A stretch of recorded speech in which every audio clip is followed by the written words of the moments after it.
So a quick note, I realized that I put the wrong verses on. This is actually from a previous sermon. Verses 10 through 13 was in a previous sermon. We're looking at 1 through 5 today. But it's actually kind of fitting because what I want to first draw your attention to is that past sermon. Because if you remember, a few weeks ago, we were looking at Isaiah 55, 10 through 13. And we imagined ourselves back in the ancient city of Babylon, trapped behind those massive walls. You remember us kind of thinking through, imagining ourselves, looking at the walls, the buildings, the temples. And so we're imagining ourselves trapped behind those walls, and we kind of identified with the Babylonian exiles at that time, the feelings of doubt that they were having over what God had said. They struggled to believe that His word would come true because everything around them, the buildings, the walls, the city, the people, they were all telling them that God was a liar. But in that sermon, we focused in on the incarnate word of Christ, and we kind of remembered that, in Christ we see that God's word always comes true. It always comes to pass. We said that sometimes God's words are like raindrops, but they always come to pass. And so this morning we return to that same chapter and to that same historical context. And so again, we're going to kind of put ourselves in the exiles in Babylon, in their shoes, and kind of imagine what they're experiencing and going through. And we're going to discover that there's something else that we have in common with them. And so I want you to think about it. Imagine that you are in Babylon, stuck behind those walls, and you've been there for years, and you know why you're there, right? You know that God allowed you to be taken into exile because of your rebellion against Him. And you also know, and you believe this, He's promised that He's going to return you home one day. Your people are going to get to go back to Jerusalem. You know all this. You believe all this. But over the years, because you've been there for years, you've started to grow restless. And honestly, how could you not be restless? I mean, you're just kind of there waiting, spending your whole life essentially waiting to kind of just up and leave suddenly. And you don't even know if you're going to be alive when God finally returns His people back home, back to Jerusalem, because the truth is, you've got lots of relatives that have died right here in Babylon. They didn't get to go back. And over the years, you start to think less and less about the day you're going to get to go back home, and you start treating Babylon more and more like it is your home. Because it's not so bad here. There's lots to be desired. There's plenty of opportunity and good things. Lots of things that seem to promise to kind of satisfy your restlessness right now. In fact, the more you look into it, you think, well, this is actually a pretty amazing place. This is a place where I could build a nice, satisfying life right here, right now. I don't have to wait. And so you start to lean into that. And these days, you don't so much look to those promises of God anymore to satisfy your longing, the longing of your heart. No, now you kind of tend to just focus on this life you've managed to build here in Babylon. Why? Well, it's kind of obvious. It's concrete. It's immediate. It's appealing. The only problem is it's still not quite enough. Maybe that's why you've started to at least think about looking more into the Babylonian gods. I mean, practically speaking, you can't worship in Yahweh's temple anymore. That's all the way back in Jerusalem. You're stuck here, and the temple's destroyed. But Marduk, the god Marduk, his temple's right here. It's actually close to your house. And so you think, maybe I could just try it. Maybe I could just try worshiping this other god, just have a little taste, just to see if maybe that will bring me true satisfaction right here and right now. See, it's into that setting, it's into that mindset of God's people in exile that God declares the words from our text for today. The first two verses of Isaiah 55. God declares, "Come, everyone who thirsts, come to the waters. And he who has no money, come, buy and eat. Come buy wine and milk without money and without price. Why do you spend your money for that which is not bread, and your labor for that which does not satisfy?" See, God really hits the nail on the head with this whole hunger metaphor, because it really does a good job of illustrating the longing that God's people were experiencing in exile. In fact, the longing that they were supposed to experience in exile. And it also gives a good picture, an effective picture of this deep, driving hunger that we experience in our own hearts. If you think about hunger is not bad. Right? You're not sinning to be hungry. Being hungry for something, hunger for food, that's natural, right? That's normal for a human being to experience that. And it's kind of the same thing is true of these Babylonian exiles.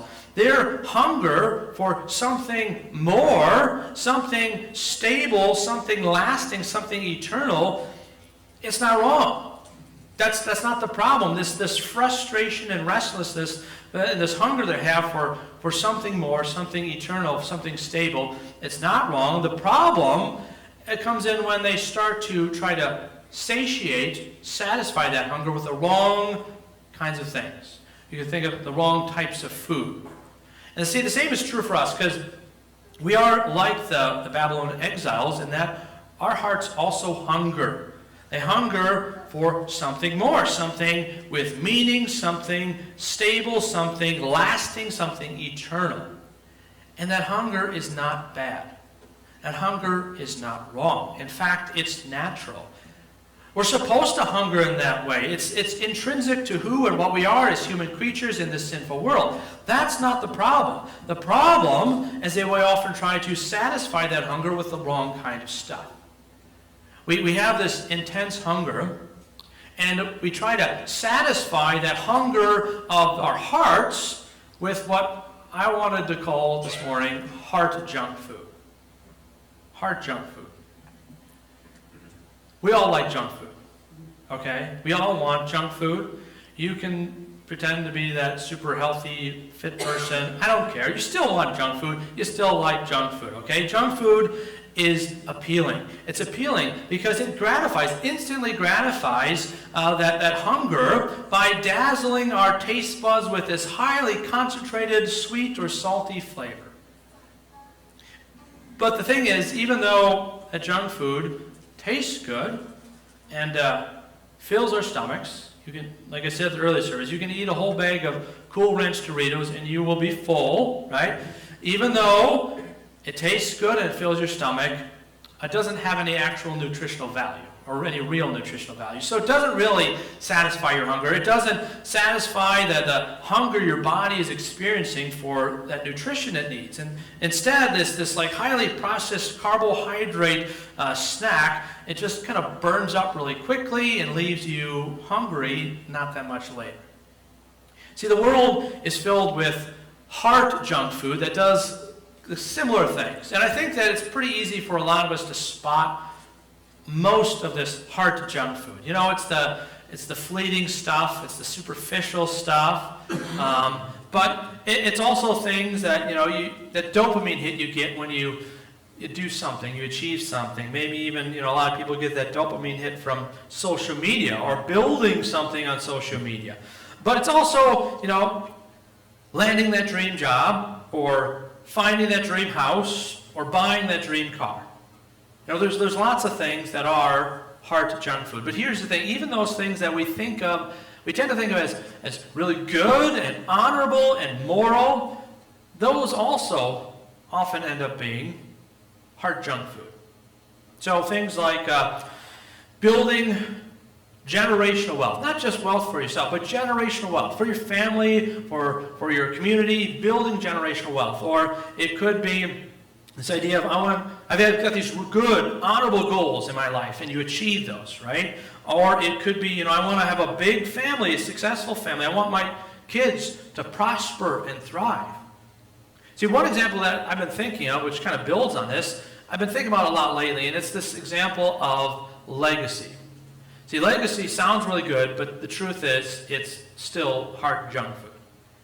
And so by legacy, I mean this idea that, you know, I'm going to make a name for myself. When I'm gone, dead and gone, my name's going to still live on. But, you know, you can even frame that in a better sounding way. You could say, I'm going to work really hard in this life so that when I die, my children will be left with plenty of money to be financially secure, and they're going to be left with all these good life lessons that's going to help them thrive and be prosperous. See, these types of things are really appealing to me. I think they're really appealing to a lot of us. But as I thought about this example of legacy this week, I realized that legacy is kind of like thin Oreos. Do you know what thin Oreos are? Everybody's ashamed to know. You know about Oreos. It's okay, right? I think they're called Oreo Thins, right? So they're the Oreos, but they're just thinner. Oreo Thins seem to be better for you than those regular old Oreos. But they're not, right? Why not? Because at the end of the day, it's the same exact stuff. It's just packaged a little bit different. It looks a little bit different. It's a little bit thinner, right? See, when it comes to legacy, it's the same thing is true. Legacy sounds nicer. It looks better than all the other hard junk food out there. But at the end of the day, it's not better for you because it is just the same exact stuff. It's wealth. It's worldly success. It's this idea of stuff, possessions, and what I can do, right? It's the same exact stuff packaged up in a nicer packaging that seems nicer, right? Despite what legacy and worldly success and prosperity, despite what those things promise, they don't actually deliver what they seem to promise. Because in the end of the day, they aren't lasting because they're made up of stuff that does not last.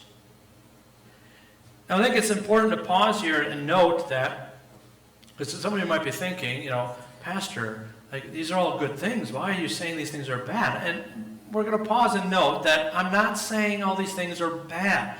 It's okay to have some Oreos and a small bag of Cool Ranch Doritos every once in a while, okay?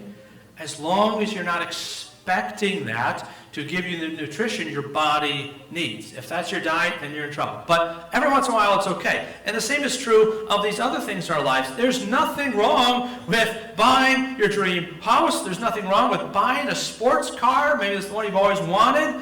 There's nothing wrong with that. There's nothing wrong with building generational wealth or wanting to leave a legacy after you die or having this strong, healthy family that's prosperous and successful. Those things aren't wrong. All right? In fact, in a lot of ways, they are good and God-pleasing as long as we let them be what they're supposed to be and let them do what they're supposed to do. See, in fact, God actually says to his people who are in exile, stuck in Babylon, he says this to them. He says, build houses and live in them.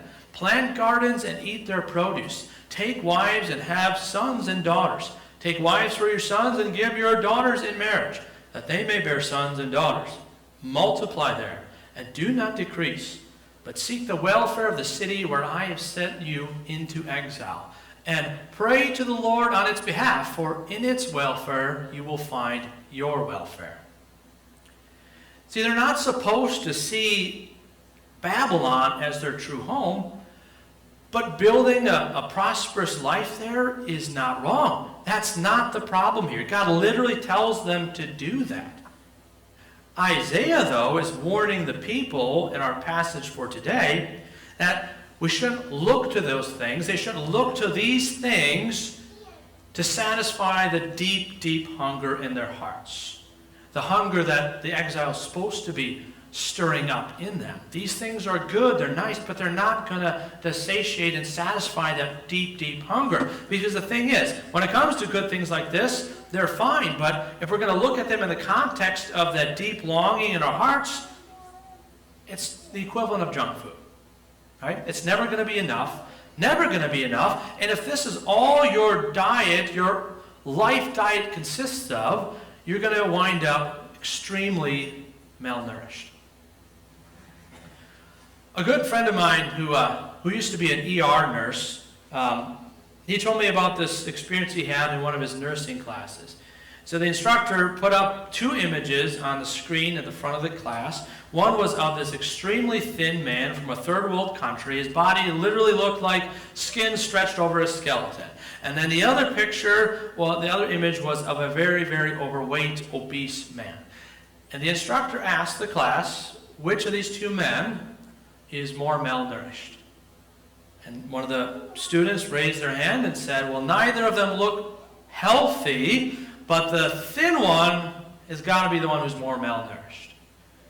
But the instructor said, no, actually both of these men are extremely malnourished.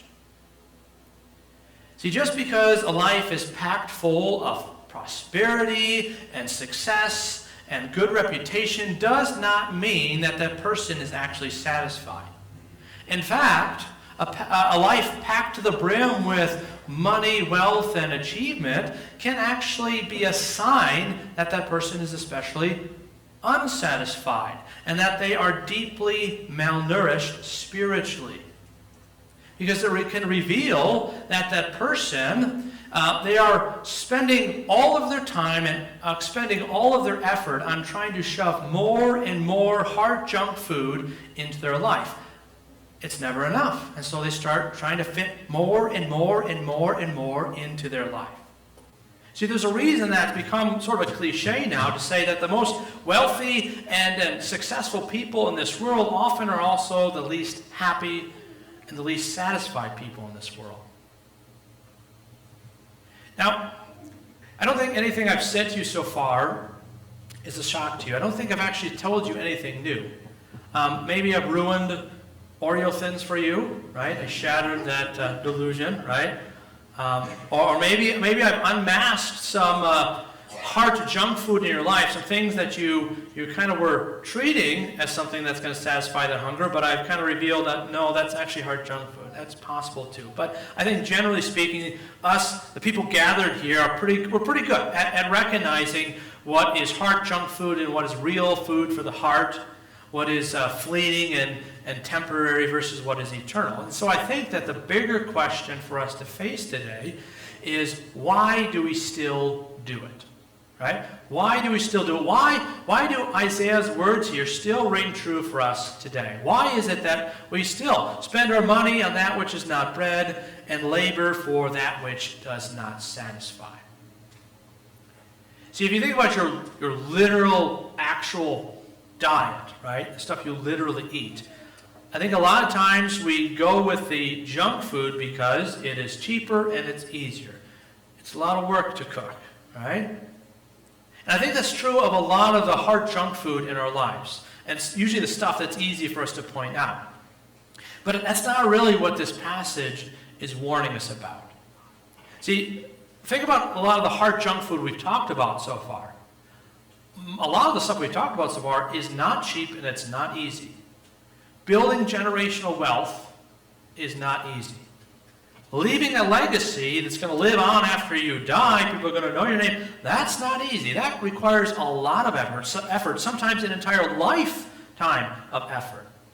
See, a lot of this hard junk food, it's not cheap, it's not easy, it's expensive, and it's a lot of work. And that kind of gets at the crux of what's being said here.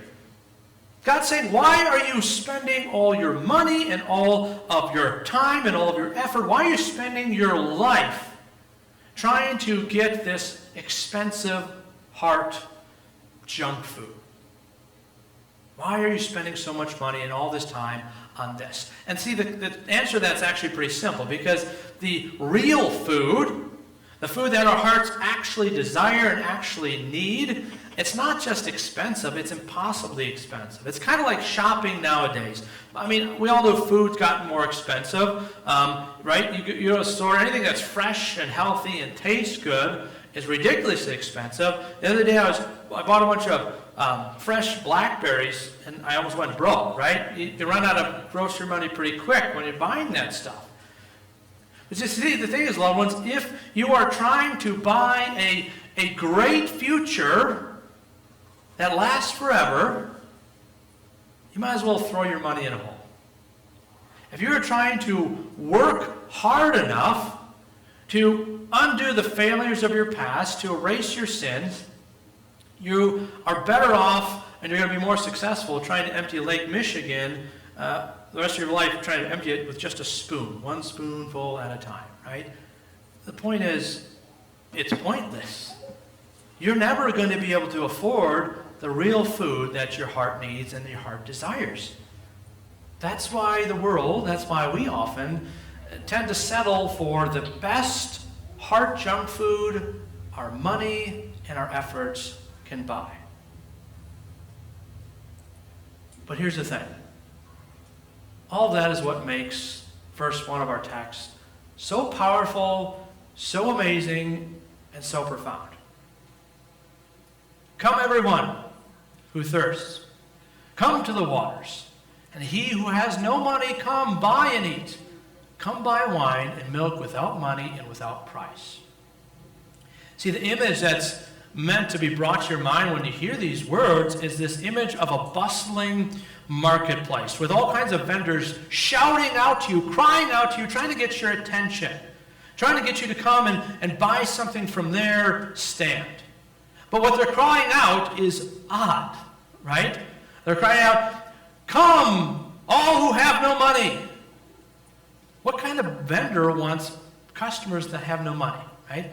Come, buy whatever you need without any money, right? How do you buy without money? How can such a place even exist? Back when I was in seminary, I ate more than my fair share of cheap junk food. I know it's shocking. I know.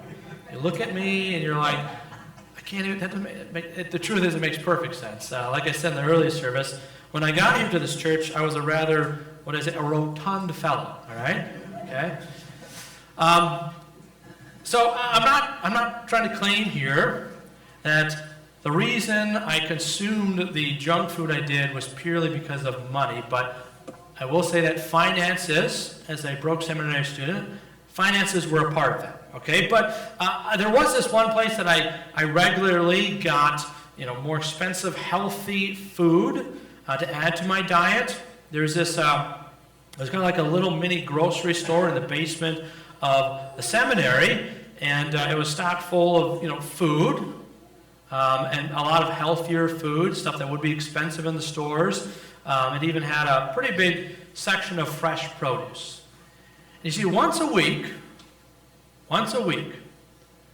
seminary students like myself were invited to come to this little grocery store in the basement and shop. And that's quite literally what we did. It probably kind of looked cute. We had literally these little small shopping carts. We'd push around. We'd fill it with stuff we pull off the shelves and out of the coolers, and then we go up to this checkout. A cashier would scan and note all the items, put them in bags.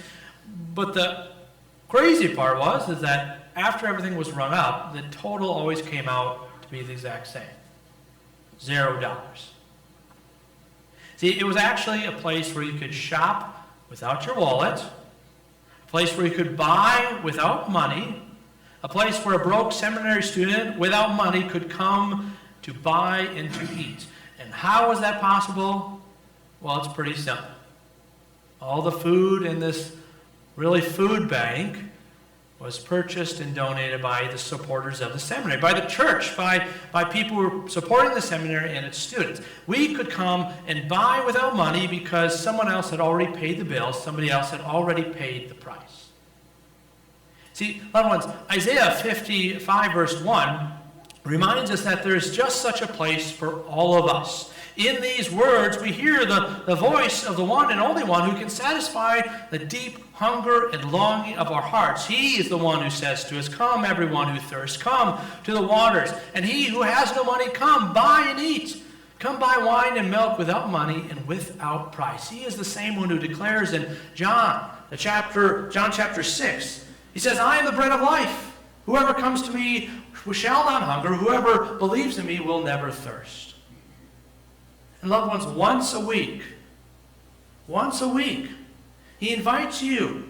He invites believers like you and me to come and kneel at his table. He cries out to you. He says, come and eat. Come and drink. Come, listen diligently to me.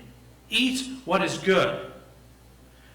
Relish, delight yourself in rich food. And then he feeds us. He feeds us the only food that can actually satisfy the hunger of our hearts, his very self. He feeds us his body and blood. He feeds us unconditional, free forgiveness. He feeds us the promise that we have an eternal future that never ends, that's going to be great. He freely feeds us his very self because he is the only food that can satisfy the deep hunger of your heart. He freely communes with us because only a relationship with him can calm your restless heart.